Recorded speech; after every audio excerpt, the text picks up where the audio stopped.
સુરત શહેર ક્રાઇમ બ્રાન્ચે એક મોટા આંતરરાજ્ય વાહન ચોરીના ગુંડાને પકડી પાડવામાં સફળતા મળી છે। 25 વર્ષીય દીપક ઉર્ફે અર્જુન રઘુનાથ સિરસાટ, જે વન કી થીફ તરીકે ઓળખાય છે, તેને 4.65 લાખના 15 વાહનો સાથે ઝડપી પાડવામાં આવ્યો છે। મળતી માહિતી અનુસાર આ આરોપી ખાસ કરીને હીરો સ્પ્લેન્ડર મોટરસાયકલની ચોરી માટે એક કી ચાવી બનાવીને ફરતો હતો, એટલે કે એક ચાવી લઈને ફરતો હતો। આ એક ચાવીથી બાઇકનું લોક ખોલી અને તે સ્ટાર્ટ કરતો હતો। દીપક સિરસાટે સુરત શહેર અને તેની આસપાસના જિલ્લાઓમાં 35થી વધુ બાઇક ચોરી કરી હતી। ક્રાઇમ બ્રાન્ચના સબ ઇન્સ્પેક્ટર વીસી જાડેજાની ટીમે ચોક્કસ બાતમીના આધારે સુરતના અડાજણ વિસ્તારમાં સરદાર બ્રિજ નીચેથી દીપકને ઝડપ્યો છે। ડીસીપી ભાવેશ રોઝિયાએ જણાવ્યું હતું કે આરોપી સ્પ્લેન્ડર બાઇકની ચોરી માટે પોતાની પાસે રહેતી એક ચાવીનો ઉપયોગ કરતો હતો, જે દરેક બાઇકના લોકને અનલોક કરી શકતી હતી। તે ચોરી કરેલી બાઇકને સુરતના જુદા જુદા વિસ્તારોમાં છુપાવી રાખતો અને પછી મોટા પાયે વેચાણ માટે મહારાષ્ટ્ર લઈ જતો હતો। દીપક સિરસાટ ઉપર અગાઉ પણ 20થી વધુ ગુનાઓમાં ફરિયાદ નોંધાઈ ચૂકી છે। અઠવા લાઇન્સ, ઉમરા, સિંગણપોર ચોક બજાર અને પુણા પોલીસ સ્ટેશનમાં તેની સામે વિવિધ એફઆઈઆર નોંધાઈ છે। તે અલગ અલગ સ્થળોએ ફરીને પોલીસની પકડથી બચતો હતો। ક્રાઇમ બ્રાન્ચે કુલ 15 ચોરી કરેલી બાઇક કબજે કરી છે, જેની કુલ કિંમત ₹4,65,000 થાય છે। આ બાઇકો જુદી જુદી જગ્યાએથી હાથ ધરાઈ હતી, જેમાં સિંગણપોર, વલસાડ અને તાપી જિલ્લાના કેસ સામેલ છે। આ કેસ ક્રાઇમ બ્રાન્ચની કાર્યક્ષમતા અને સફળતા દર્શાવે છે। વન કીનો ઉપયોગ કરીને દીપક સિરસાટ અનેક વખત લોકોને મોટી આર્થિક ખોટ પહોંચાડી ચૂક્યો છે, પણ આ તકે તેને પકડી પાડતા અનેક બાઇક માલિકોને રાહત મળી છે।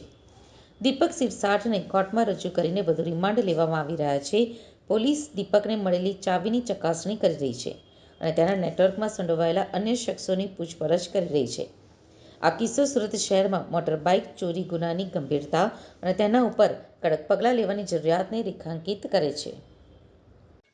સુરત ક્રાઇમ બ્રાન્ચના police inspector SN Parmar, JG Patel અને પીએસઆઈ સિસોદિયા છેલ્લા ઘણા સમયથી પ્રોપર્ટી ઓફેન્સના શોધાયેલા ગુના શોધવા માટે પ્રયત્ન કરતા હતા। જેમાં મોટરસાઇકલ ચોરીના ગુનાઓ ઉપર એ લોકો વર્કઆઉટ કરતા હતા। એમાં એ લોકોને એક ઇન્ફોર્મેશન મળી કે સુરત શહેરના ઘણા બધા અગાઉ વાહન ચોરીના ગુનામાં સંડોવાયેલ એક ઇસમ છે, જે દીપક રઘુનાથ સિરસાટ, એ હાલમાં પણ વાહન ચોરીનું કામ કરે છે અને ઘણા બધા ગુનાઓ એને કાચર્યા હોવાની એક બાતમી મળેલી હતી, જે આધારે એના ઉપર વર્કઆઉટ કરતા હતા।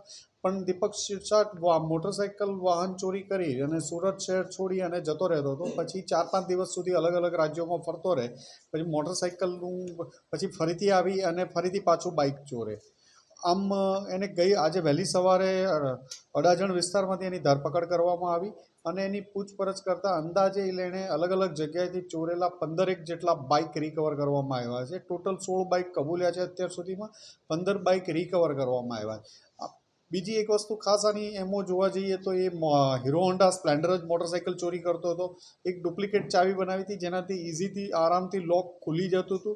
આ બાઇક ચોરી કરી એ અલગ અલગ જગ્યા ઉપર મૂકી દે બીજે છુપાવીને, પછી આ 15-17 થયા, હજી 25 બાઇક ભેગા થયા પછી એને મહારાષ્ટ્રમાં, એ મૂળ ધુલિયાના શિરપુર જે તાલુકાનો રહેવાસી છે, તો ત્યાં જઈ અને વેચવાનો પ્લાન કરતો હતો। પણ એ પહેલાં 15 મોટરસાઇકલ સાથે આજરોજ પકડાઈ ગયો છે। અગાઉ પણ આ 25 ગુનાઓમાં, 20થી 25 ગુનાઓમાં અગાઉ પણ વાહન ચોરીના ગુનાઓમાં પકડાયેલો છે અને ખૂબ જ રીડો ગુનેગાર છે। એની પૂછપરછ ચાલુ છે અને હજી એની તપાસ ચાલુ છે। કેટલા સમયથી આ તમામ બાઇકો ચોરી કરી છે? આ જે છેલ્લે કરી શકો 8 મહિનાના ગાળાનો સમયગાળો લઈ શકાય। આની ઉપરાંત એ જે પહેલાં છે એ 3 વર્ષ સુધીના અલગ અલગ ગાળાઓમાં, 2 થી 3 વર્ષના ગાળામાં એણે ચોરી કરેલી।